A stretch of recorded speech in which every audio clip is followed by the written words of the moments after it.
નમસ્કાર મિત્રો, આપનું સ્વાગત છે લિયો ઇંગ્લિશ હબના લેક્ચર નંબર 25માં અને આજે આપણે સોલ્યુશન જોવા જઈ રહ્યા છીએ. અમે દિવાળી કેવી રીતે ઉજવીએ છીએ એ એક આપણે ટોપિક નક્કી કર્યો હતો. આની અગાઉના લેક્ચર્સમાં વોકેબ્લરી એટલે કે શબ્દોનું ભંડોળ પણ તમને આપવામાં આવ્યું હતું. એના ઉપરથી હું આશા રાખું છું કે તમે પ્રેક્ટિસ કરી હશે અને એક સરસ મજાનો ટોપિક તૈયાર કર્યો જ હશે. આજે આપણે એનું સોલ્યુશન જોવા જઈ રહ્યા છીએ. જે ગુજરાતીમાં ટેક્સ્ટ આપણે 3 પેસેજીસ એટલે કે 3 ફકરા આપણે રજૂ કર્યા હતા આ વિષય ઉપર, એના વિશે જ આપણે આજે એનો જવાબ હું રજૂ કરવા જઈ રહ્યો છું. મિત્રો, અમારી ચેનલ સબસ્ક્રાઈબ કરી દેજો જેથી કરીને તમે કોઈ પણ લેક્ચર મિસ ના કરો. અને જે નવા વ્યુઅર્સ છે એમને હું લેક્ચર 1થી અમારા પ્લેલિસ્ટમાં જઈ અને લેક્ચર 1થી શીખવાનું શરૂ કરશે તો ખૂબ જ અસરકારક રહેશે, ખૂબ જ ઇફેક્ટિવ રહેશે. તો આવો મિત્રો, આગળ વધીએ. આજે સોલ્યુશનમાં અમે દિવાળી કેવી રીતે ઉજવીએ છીએ એના વિશે જે જવાબ આપણે રજૂ કરવા જઈ રહ્યા છે. તો પ્રથમ ફકરો પેસેજ જે છે એ આપની સ્ક્રીન ઉપર જોઈ રહ્યા છો અને એમાં આપણે એક એક કરીને વાક્યોનું અંગ્રેજી કર્યું છે અને ફકરા સ્વરૂપે રજૂ કર્યું છે. તો આપ જોઈ શકો છો. હું તમારા માટે રિપીટ પણ કરું છું. તો Diwali comes on the last day of the year as per Hindu calendar. We celebrate Diwali in memory of Lord Shri Ram. We light up earthen lamps and decorate homes with rangoli. On Diwali day, people go to have darshan in temples. After getting up early, they cook delicious recipes in meals at home. We wear new clothes. તો મિત્રો, હવે આગળ વધીએ છીએ. આપણે ક્યાંય પણ skip ના કરતા વિડીયોને ખૂબ જ ઇમ્પોર્ટન્ટ માહિતી આપને મળવા જઈ રહી છે. કોઈ પણ ક્વેરી હોય, કોઈ પણ ડાઉટ હોય, તમે કમેન્ટ સેક્શનમાં લખી શકો છો. જરૂરથી અમે એનો જવાબ આપીશું. આગળ વધીએ છીએ બીજા પેસેજ ઉપર. તો અહીંયા બાળકો અને અન્ય કેવી રીતે ઉજવણી કરે છે. તો અગાઉના જે આપણે ટોપિક્સ જોયેલા છે મિત્રો, જેવી રીતે આપણે અગાઉના લેક્ચર્સમાં પણ પ્રેક્ટિસ કરી છે એ પ્રમાણે અહીંયા તમે ધ્યાન રાખશો તો વિવિધતાવાળા વાક્યો છે અહીંયા. અને આ ગોખવા માટે નથી, આ તમારા ગાઈડલાઇન માટે છે કે આવા વાક્યો હોઈ શકે છે વિવિધતાવાળા. માત્ર એક જ ટેન્સ શીખ્યા છીએ મિત્રો અત્યાર સુધી. આપણે ખાસિયત આપણી આ એ જ છે કે એવું ભારે ભરખમ ગ્રામર આપણે કશું જ શીખ્યા નથી.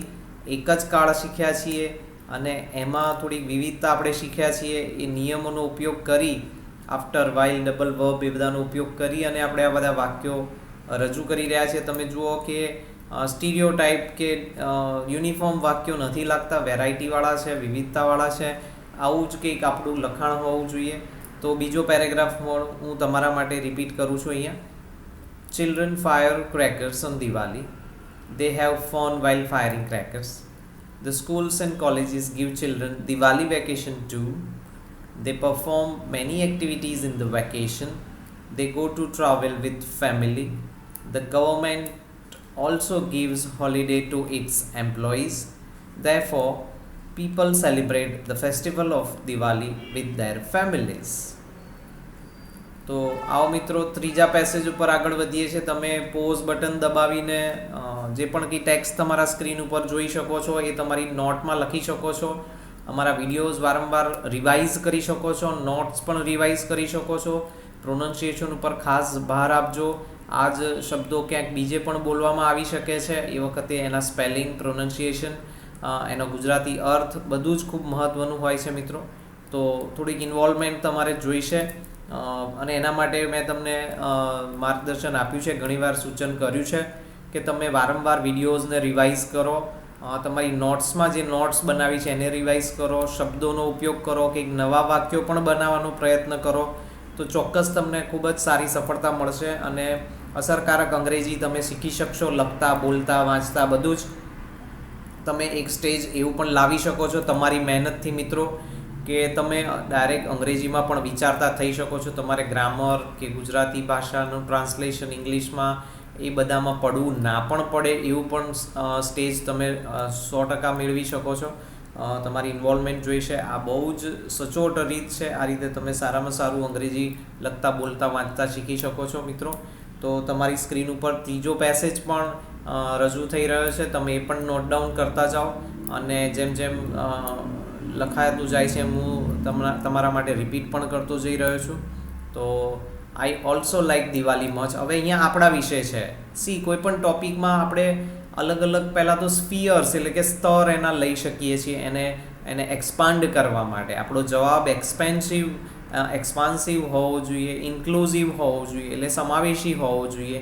એની અંદર ઘણું બધું ડિટેલ્સ, ઘણી બધી ઇન્ફોર્મેશન એડ થયેલી હોવી જોઈએ. અને એ રીતે આ પેસેજ પણ છે તો હું એ રિપીટ કરવા જઈ રહ્યો છું. I also like Diwali much. I wait for it every year because I get to eat many sweets in Diwali. We all family members celebrate it together. I help my mom in cleaning and decorating home before Diwali comes. People rush into the markets for shopping. We all feel glad by celebrating Diwali. It is my favorite festival. મિત્રો, આ 3 passages છે. તમારે એ Gujarati passages પણ આપણે અગાઉના લેક્ચર્સમાં જોઈ ગયેલા છીએ, એની વોકેબ્લરી પણ જોઈ ગયેલા છીએ. ક્યાંય ગૂગલ કરવાની જરૂર નથી, ગૂગલ ટ્રાન્સલેટ કરવાની જરૂર નથી, કોઈની હેલ્પ લેવાની પણ જરૂર નથી. અમારા અગાઉના ગ્રામરના જેમાં ટેન્સ આપણે શરૂઆતમાં શીખ્યા, પહેલો ટેન્સ ને બધું, એ તમે ખાસ એને રિવાઇઝ કરો તો કોઈની હેલ્પની તમે જરૂર નથી. તમે સ્વનિર્ભર બની શકો છો ટ્રાન્સલેશન કરવા માટે, ગ્રામર શીખવા માટે અને આગળ જતાં લખવા અને બોલવા અંગ્રેજી માટે. આ બધાનો તમે ઉપયોગ કરી શકો છો. તો આશા રાખું છું મિત્રો કે તમને આ ઇન્ફોર્મેશન ખૂબ જ મહત્ત્વની લાગી હશે. તમે તમારી નોટ્સ બનાવતા જજો, રિવિઝન કરતા જજો. કોઈ પણ વાક્ય રચના કે કોઈ પણ ફ્રેઝ એટલે કે શબ્દ સમૂહ વગેરે વિશે તમને ડાઉટ હોય, કોઈ ક્વેરી હોય તો તમે મને જરૂરથી કોમેન્ટ સેક્શનમાં કોન્ટેક્ટ કરો. હું તરત જ એનો જવાબ આપીશ મિત્રો. તો આજે જોડાવા બદલ આપનો ખૂબ ખૂબ ધન્યવાદ. Thank you very much friends.